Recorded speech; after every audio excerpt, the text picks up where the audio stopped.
Passionné par l'histoire et les conflits mondiaux, Éric Zemmour s'est montré bien bavard dans l'édition de Face à l'info animée par Christine Kelly ce mercredi 11 novembre 2020.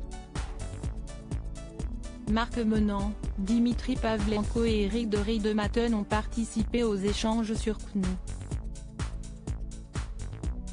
De Gaulle frustré en 1918, 2 jours après avoir célébré le 50e anniversaire, et 11 jours avant le 130e anniversaire de sa naissance, de la disparition du général de Gaulle, Éric Zemmour a détaillé le rôle du futur président de la République lors du premier conflit mondial.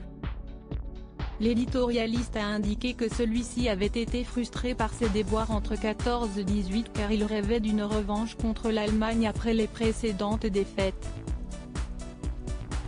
Lors de son second édito, le polémiste a taillé en pièces le mythe du couple franco-allemand, indiquant que les Américains et les Allemands se sont toujours mutuellement admirés, les Américains mettant régulièrement des bâtons dans les roues de la France.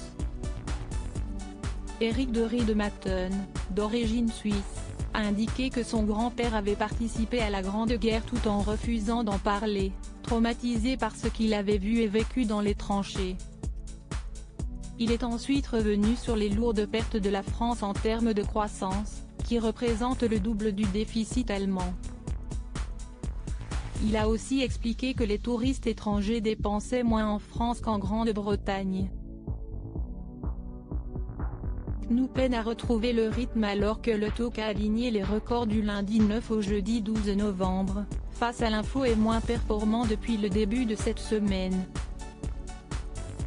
L'édition du mercredi 11 novembre est passée sous le cap des 3% avec une moyenne de 663 000 Français, correspondant à une part d'audience à hauteur de 2,7%, dont 2,2% des CSP+.